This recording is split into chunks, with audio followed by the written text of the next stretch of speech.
Hey there, card fighters. It's me, Royal Paladin 813. I know I haven't done a deck profile in a while, and I know this is basically just a repeat or an update on my most current build. I just wanted to let you guys see what post set 12 Royals basically is looking like, or really, in all honesty, it should just be classified as post set 11 because it didn't get any new support in set 12. Starter for the deck, obvious is obvious. Wingle Brave. Card's been out since set 5, the original, not even G set 5, but the original set 5. So if you don't know what it does by now, you must be new to the game. And in that case, hello.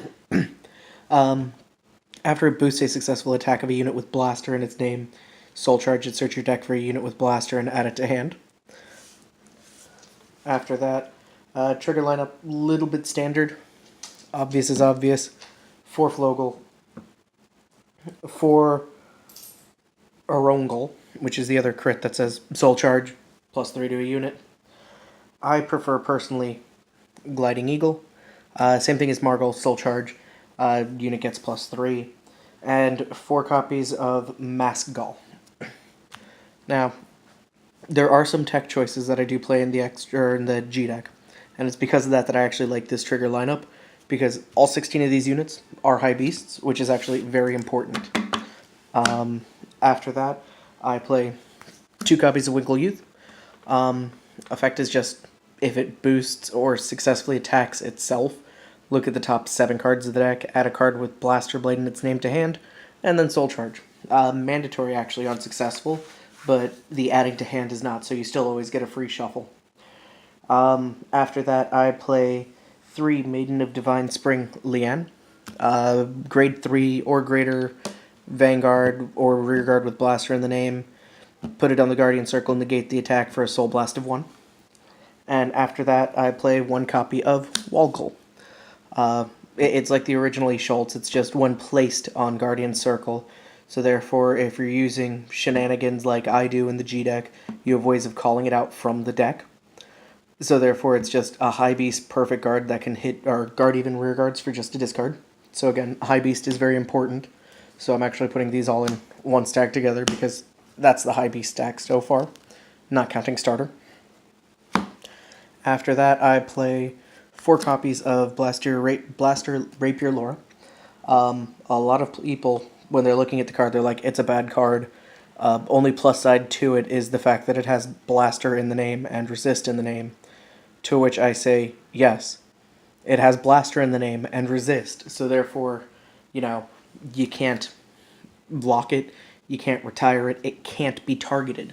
So when you have to worry about things nowadays like Ziegenball, they're going to have to discard if you have this on the field. They're going to have to find ways of playing around it instead of just getting free plussing. And last grade 1, obvious is obvious, Blaster Friend Barkall. If I'm forced to ride one of these 2, obviously the one that I would prefer to ride all the time is Blaster Rapier Laura, which is why it is at 4. And again, Blaster Friend Barkall is High Beast, which is important. After that, for the grade 2s, I play 1 copy of Blaster Javelin normally.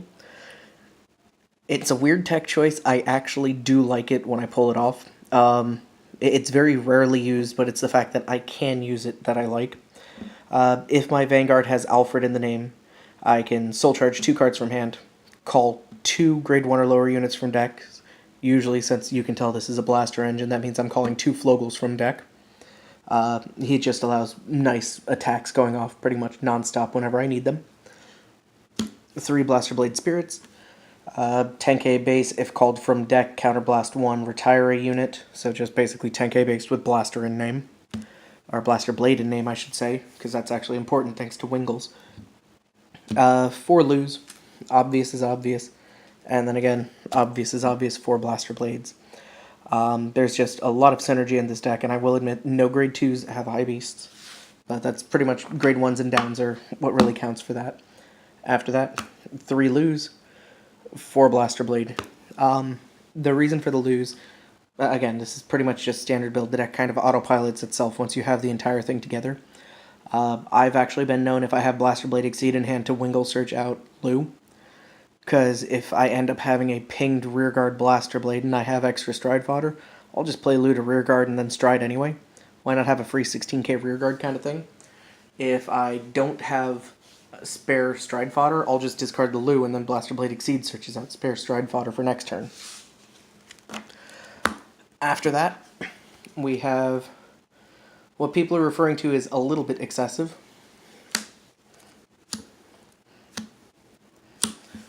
Four Gancelots. Just free auto countercharge when he attacks, just free auto quad drive, and then his GB2 effect is +1 crit. All around great card. Also, Blaster Blade lets me search out something from deck when I stride into him. The reason why he's a little bit excessive there is because, again, just tech choices that I've come up with over the time. So I'll put one of him there just for that. For Alfred's, because something about a rear guard gaining twin drive and getting a total of 5 drive checks sounds pretty good to me. Even if it does have to be a Blaster Blade, but that's okay because I'll usually have Flogel. After that, I play one copy of Heat Element Marindle, and the reason actually for Heat Element Marindle is why I play the 4th Gancelot.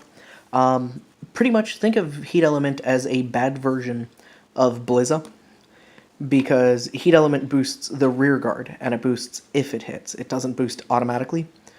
So if I'm going against Narukami, or if I'm going against Kagero, 9 times out of 10 what I'll do if I have a Blaster Blade on rear guard is I'll go into Heat Element as my first stride, because his effect is flip up a unit in the G zone. Now if he hits, for every face-up unit, I target one of my units, it gains 5k. So it's 26k going at your Vanguard. Normally on first stride, you don't really guard that unless you have to. But when you say 26k going at your Vanguard, rear guard now has resist, and if this hits, plus 5k to rear guard, it forces cards out of hand that they didn't expect to need to force out of hand. So that's the only reason why I play that guy with the 4th Gancelot, is just in situations like that. The obvious one copy of Soul Saver is obvious. Standard Seabreeze in case they try to grade 2 game me and I just say screw it, I want to go GB first. Even though I don't plus off of the Exceed by doing this, it just allows extra drive check, things like that. The one of tech, which is why that stack of high beasts is so important. Out of a 50 card deck, counting the starter, I think there's something like 25 or there's 24 high beasts. Effect is put a unit from drop zone to bottom of deck, so you can even reload triggers if you want. Look at the top 6 cards of your deck. For every high beasts in there, or that's in the top 6, target a unit, it gains 4k.